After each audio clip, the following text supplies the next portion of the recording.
Hi, everyone. Thanks for being here. A few hours into the first day of spring. So glad it's officially here. Yeah, there's some rain, there's some snow mentioned in your forecast, and some cold nights ahead, but we've got a pretty decent forecast overall. And we're going to get to that in just a few moments, and we're going to jump straight into our headlines tonight because it's going to be all that I can do to get the ones that I have, which is not all the news that I have in house, but the ones that I've prepared in the remainder of the next half an hour. So let's go ahead and begin there. They will include an update on the Sagersville man arrested for rape of a small child. A Magoffin County man found guilty in a 2-day federal trial today on federal drug charges. Actually, that trial wrapping up yesterday afternoon. The third of 3 people airlifted last night following an auto accident shortly after I left you at the 6:30 time frame, and coverage of the Magoffin County Fiscal and Magoffin County Board of Education meetings. We'll begin with that of the arrest of a Sagersville man. The warrant that I now have that I didn't yesterday sheds some more light on the arrest of a Sagersville man on charges of rape and sexual abuse of a child. 28-year-old Tommy Neville was arrested by Kentucky State Police yesterday here in Dixie of Sagersville. The warrant for Neville's arrest is dated April the 5th of 2017, nearly 2 years ago. And it's been since then that authorities have known of the existence of this warrant, but that Neville was not living in or in the Sagersville area. However, information newly obtained this week by Kentucky State Police Trooper Zach Haney led him to Neville at a Sagersville residence on Combs Street off of Dixie Avenue here in Sagersville. It was there that he found 28-year-old Tommy Neville hiding in a closet of a structure belonging to another individual. He was arrested without incident and taken to the Big Sandy Jail on that warrant for rape in the first degree, a victim under the age of 12, sexual abuse in the first degree, also a victim under the age of 12, and indecent exposure in the first degree. While there are some details in that arrest warrant that we cannot pass along, there are a few that give us more detail about the incident. That it was alleged to have happened in early of 2017 in Madison County when the complaint came to light, but that the sexual abuse and rape is alleged by the victim to have happened over a course of years on multiple occasions. The officer obtaining the warrant stating that per his investigation and discussion with the victim and possibly others, that they believe Neville raped and had intercourse with a child at the approximate age of 7, and that he also forced that same child to touch him in a sexual manner for years leading up until the age of 7. And the only other details that I can share of the arrest warrant are that he was ordered held on a $250,000 bond and to have no contact with the alleged victim or any minor children. Next, a Magoffin County man jailed for months on federal drug charges is awaiting to learn his fate at sentencing and faces up to 20 years on each of the 2 counts he was found guilty of after his trial wrapped up in federal court in Pikeville yesterday. 66-year-old Danny Porter of Sagersville was found guilty by a federal jury in court this week, the trial wrapping up yesterday after last May being charged then on 3 counts related to distributing quantities of oxycodone. This was an FBI investigation which also involved assistance from the Kentucky State Police and the Magoffin County Sheriff's Department. There were several controlled buys that took place after the investigation began, and we know that Porter, along with 2 women, Catherine Redlark and Tanya Owens, were all charged with 1 count of conspiring with each other to know or intentionally distribute oxycodone from September of 2015 through September of 2017. And Porter was also charged for possessing a quantity of oxycodone with the intent to distribute during the same time. And he also faced a firearm charge for having nearly 24 firearms, which he had to forfeit, as well as some $46,000 in cash, which was forfeited and seized as well in September of 2017. As for the 2 co-defendants, Tanya Owens has already pled guilty in November and was sentenced to 30 months. Redlark has also pleaded guilty with her sentencing later on next month.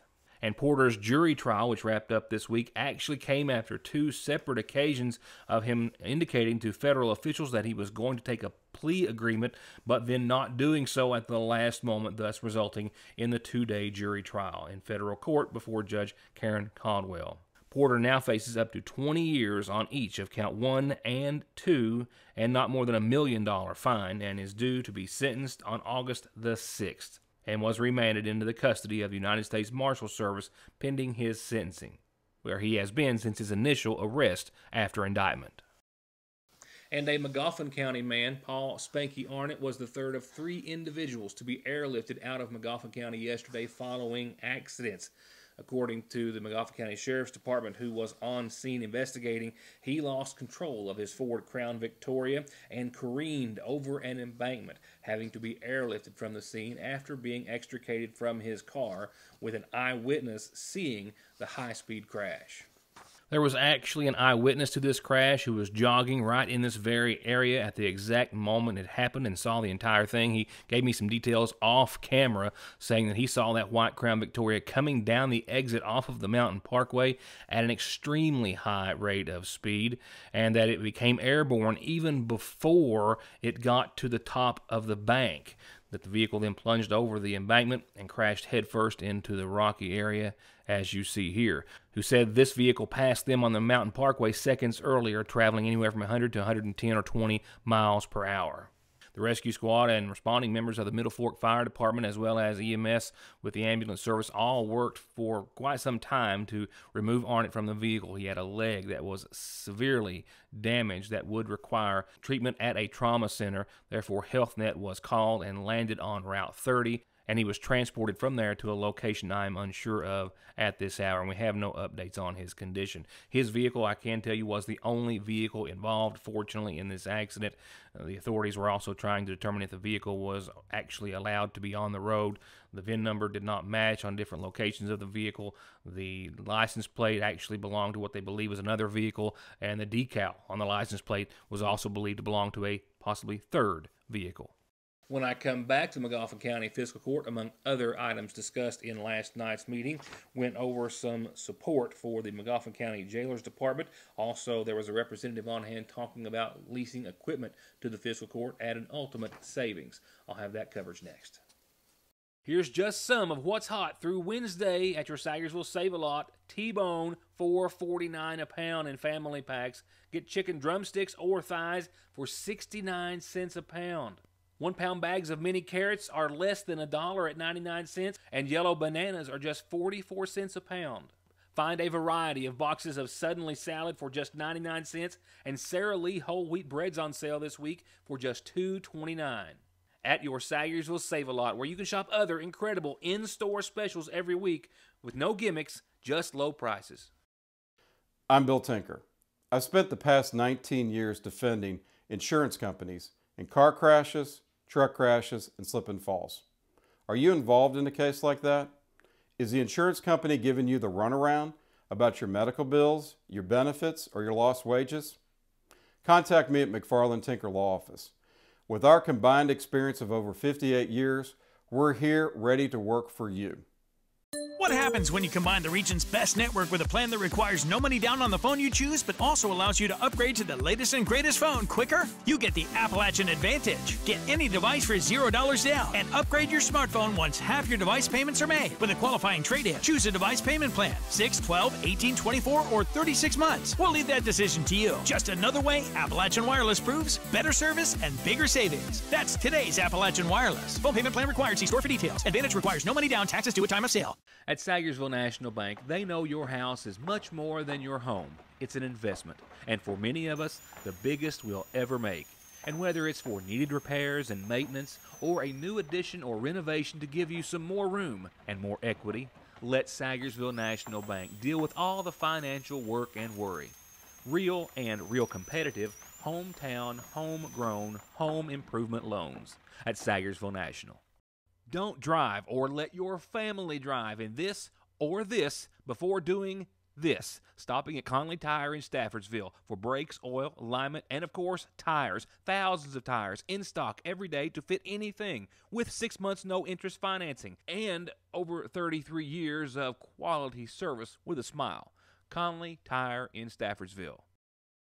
In money matters early on in last night's McGoffin County Fiscal Court, one of the items was to give support, long overdue, to the McGoffin County Jailer, Brian Montgomery's office, in the form of equipment and personnel. The meeting began with, of course, payment of the bills, approval of past meeting minutes, a transfer of $25,000 from the general fund to the jail fund, and then in other budgetary matters, they discussed the 2020 jail budget, which Judge Wireman described as being essentially the same as past jail budgets, with the exception of some support for the McGoffin County Jailers Department. Law requires that we approve the jail budget before April the 1st, I believe it is. We have a jail budget presented. It's essentially the same budget as it has been in years past, with the exception that elected officials that are in constitutional offices, a lot of them get what's called a consumer price index increase. There are some exceptions to that, jailer being one, and we'll have to change our administrative code come June, but we're setting the budget now so that we can anticipate that. It's a 1.9% increase over the prior year salary, and we're putting that in the budget. We also are adding $35,000 to accommodate the hiring of 2 deputies. That'd be at the choice of the jailer, whether he wants 2 part-time or 1 part-time and 1 full-time. And we also are putting some money in there for the lease of a possible vehicle. We got a representative here from Enterprise that will explain the leasing process a little more to us, should we consider to go that route. We may or may not, but we're still going to plan in these early stages for the jailer to get a vehicle through that by using the leasing process. Later, that representative of the Enterprise Fleet Company did go over some options and information for leasing vehicles for the county government, saying that they could lease vehicles, rotate them anywhere from 1 year up to every 5 years, saving the county anywhere from $14,000 to $15,000 a year. What I'm looking at from a budgetary standpoint and a functional operational standpoint is that for $40,000, I can have 5-6 vehicles, or we can spend $40,000 and buy one.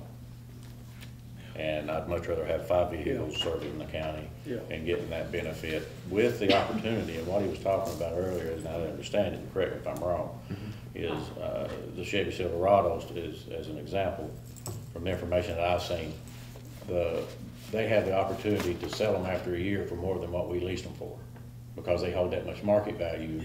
And we are able to lease them at such a great discount because of government. It's just like if we go buy a government vehicle, there's sometimes an $11,000 discount for state pricing.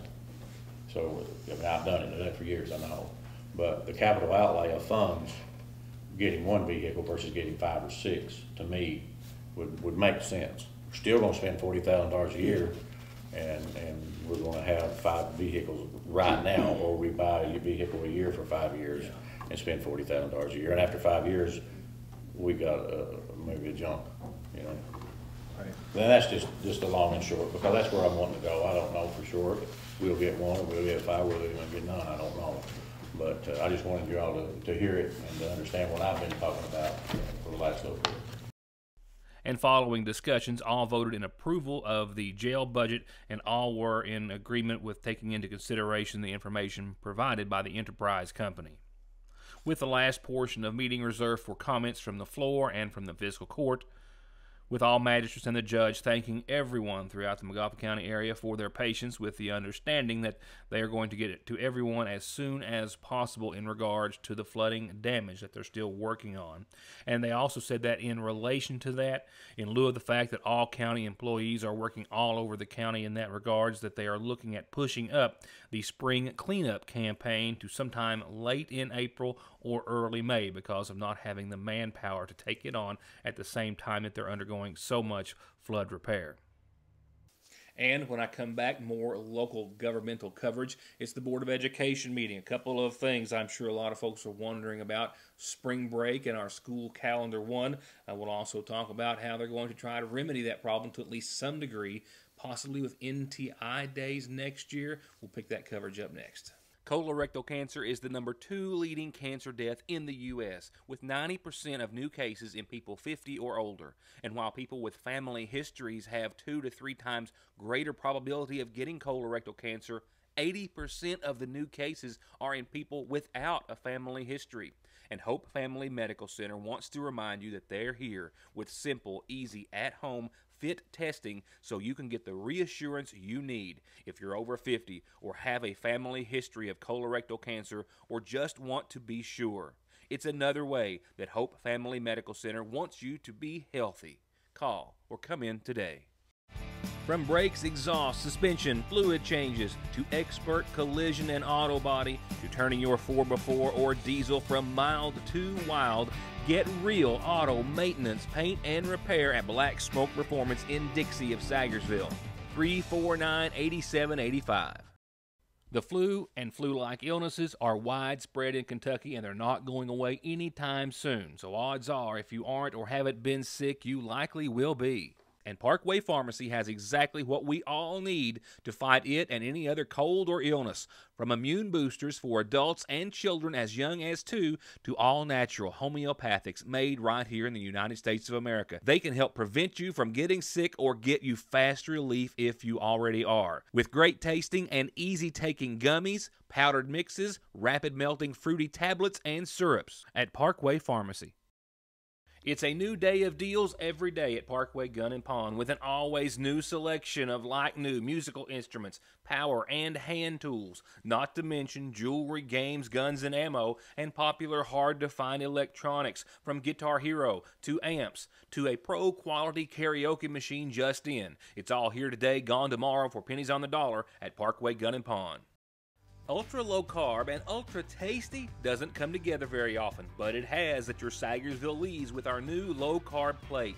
With tender all white breast strips oven roasted in our famous spices, our famous green beans, and our new ham seasoned cooked cabbage. And for a limited time, get $2 off with a coupon in this week's edition of the Sagersville Independent.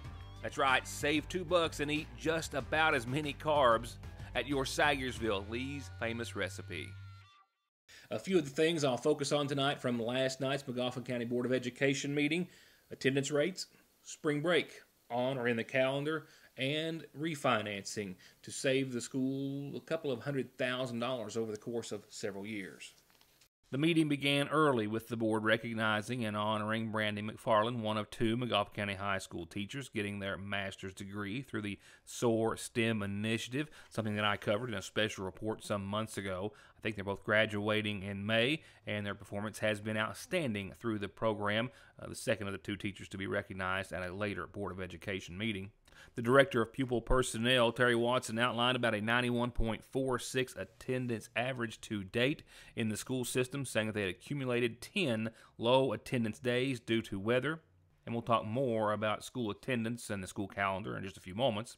In his monthly report, Superintendent of Schools Scott Helton outlined his concern and careful monitoring of several bills that have gone through our state's legislature and are before the governor for his signature. Out of concern, worrying about some which have passed without funding implements to them. He, like everyone else, waiting for the 28th, which of course is the last day for any vetoes to happen. We'll talk with him after that and see what effect, if any of those bills will have on the school system. From there, a fiscal agent representing Ross Sinclair was there to go over numbers with the Board of Education, telling them that refinancing their bonds would take them from a 4.01% down to a 3.2% rating, with the term of those loans unchanging and still being paid off in 10 years. And when we do that, over the life of that next 10 years, you'll save about $228,000. So it's going to average out at saving annually to you of $22,800. Now, it'll give a little, take a little, because we sell these bonds at a public bid option, so the interest rates do. We've done our best to estimate where it'll be, where the market is. But we feel very comfortable we'll save about $22,800 every year. So that's money you won't be paying that you'll be keeping in your building fund. Hearing that information, all voted in favor of entering into an agreement with their financial agent, allowing them to begin the process of refinancing their bonds. Couple of small things in reference to the sinkhole that you may have heard of, which happened at the Louisville Zoo. The Sayersville Grade School's 4th grade trip to the zoo has been rerouted to the Cincinnati Zoo. That date for that trip to be determined. They spent a long time talking about HVAC throughout the school system. They've had to make a lot of repairs to several of the units throughout the school district this past year at a large financial burden. They're looking at becoming proactive and looking at soliciting the services of a company to monitor and upkeep their HVAC equipment in an effort to keep from having to make so many repairs. And then it was time to talk about something that really no one wanted to talk about, certainly students and I'm sure staff and the board, that being the school's calendar and the discussion of whether or not they would remove spring break April 8th through the 12th from the school calendar after so many missed days due to weather, flooding, and illness. Right now, I'm not sure the number of days we missed, but I know when our ending date is supposed to be June 5th. And within our current calendar, the way it's set up, we have 5 days in the next few weeks to take off for a spring break.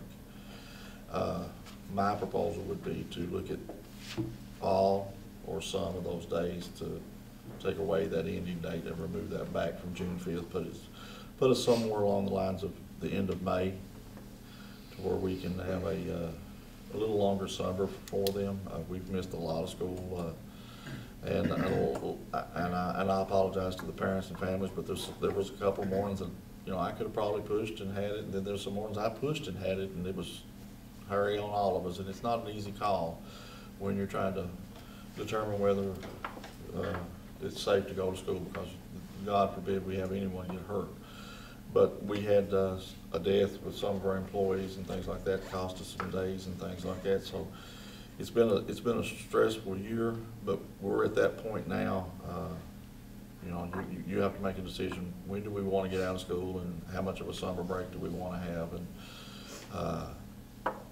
it's a long span. I'm not going to lie to you, between now and May. But to me, I would recommend the 5, but y'all can determine what you're looking at, if you're any or all or some. That's up for y'all to discuss. But my recommendation would be take all 5 and add them to the calendar, and we would remove June 5th, put us back to May 29th.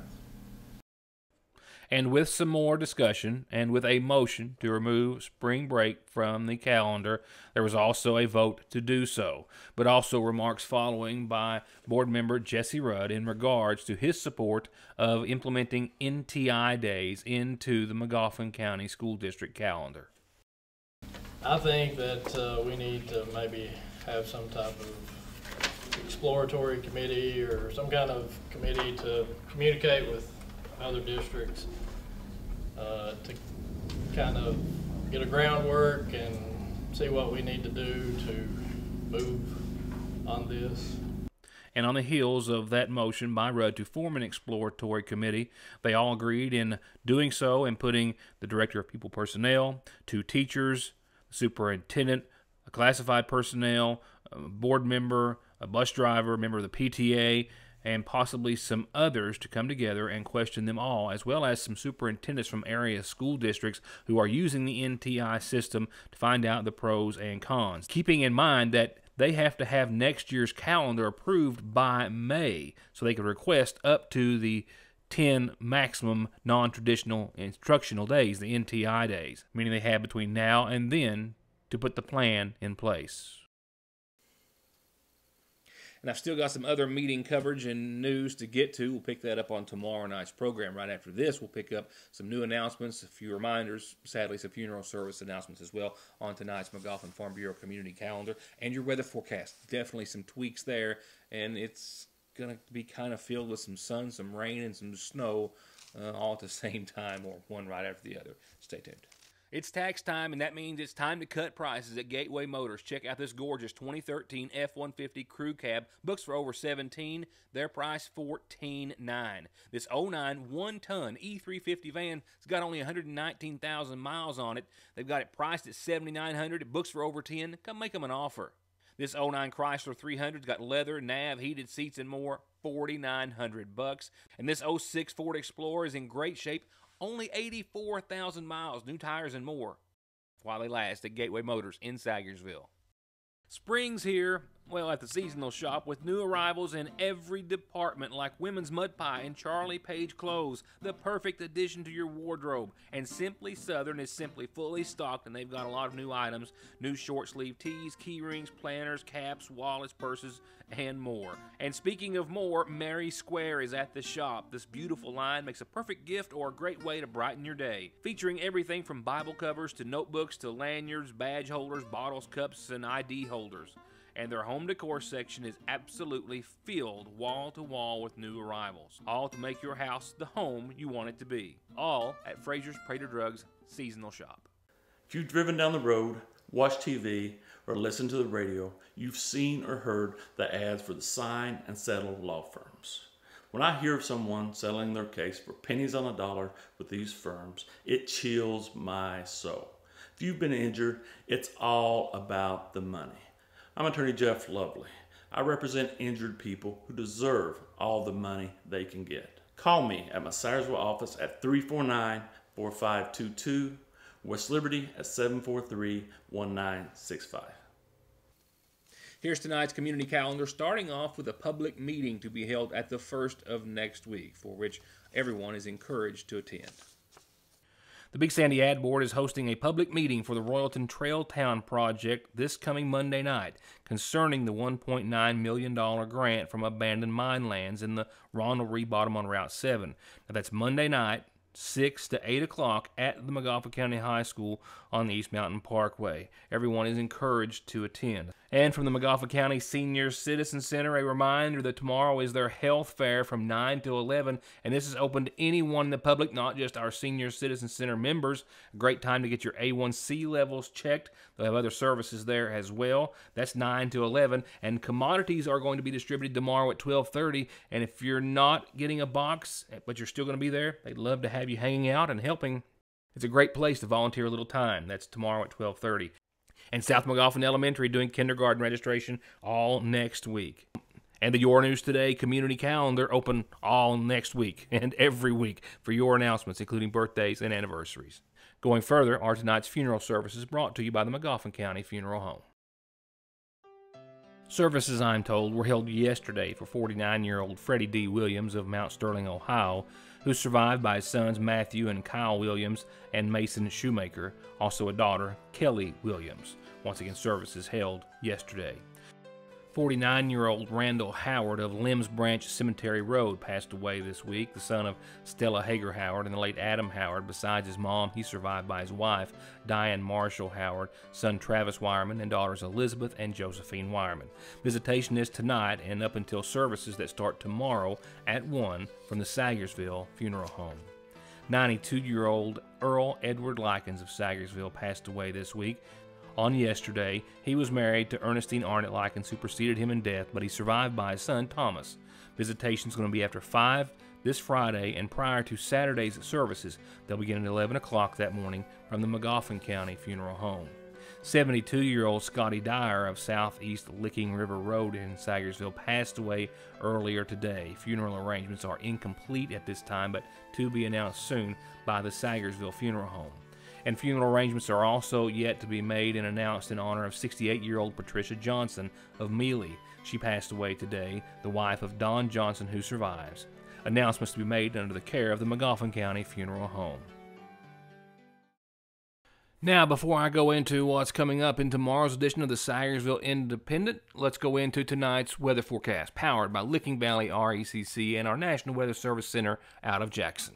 Still what I would call more bright spots than not, but still sun, rain, and clouds, and snow, all in your forecast. A 30% chance of showers tonight, still mainly after 4 or 5 in the morning, with a low of 43 degrees. Tomorrow we will see those showers, and I think mainly before 5, and a high of right around 51 or so. Winds do not look to be too awfully bad, maybe 5 to 8 miles per hour out of the west in the morning, and we might see maybe a quarter of an inch, maybe a half might be stretching it for total rainfall. I think really between a tenth and a quarter. Tomorrow, those showers should be well out of here by 8 o'clock. A 30% chance of showers until then, otherwise mostly cloudy and a low of 35. For your Friday, we'll see another chance of showers, kind of a narrow window. A 20% chance from like 10 in the morning to 3 in the afternoon, but otherwise just mostly cloudy and breezy. Winds out of the west, 7 to 11 miles per hour, maybe gusting upwards of 22, 23. And then we get cold Friday night, with a low back down to the 20s. That's right, widespread frost Friday night into your Saturday morning. We will see the sunshine melt it or burn it away, and a daytime high right at the low 50s. 50, 51 on your Saturday, clear skies. Back down to the 20s for your Saturday night. Another cold one Saturday night, which means, of course, more frost going into your Sunday. Widespread frost up until about 8. Otherwise, mostly sunny and rebounding to about 62. No complaints. Sunday looks to be a nice day. That 30% chance of showers in the bottom of your screen for Sunday's icon. We're talking like 2 in the morning on Monday or so. So really a nice weekend. Some frost, some cold nights and mornings, but, low 50s, low 60s. Monday will drop down to about 59, and that's our next weather maker. Not quite as nice as what we were expecting. Showers, clouds, mid-30s for nighttime lows. Tuesday, that front will knock us down to 49, partly sunny, and we'll see some precipitation still in place, and temperatures flirting with the low to mid-30s mean maybe some rain and snow mix. And before I say goodnight, let me say this, coming out in tomorrow's edition of the Sagersville Independent. Of course, there was a wonderful story on students competing in archery at the Harold Whitaker Middle School in last week's edition. A serious update to add to that tonight. We've got a local young lady who, of course, did very well in the Big Sandy Idol competition. More on the resolution for a Magoffin County woman whose memory and honor will go towards stiffening the penalties for those who allow bed sores or pressure ulcers to happen on patients.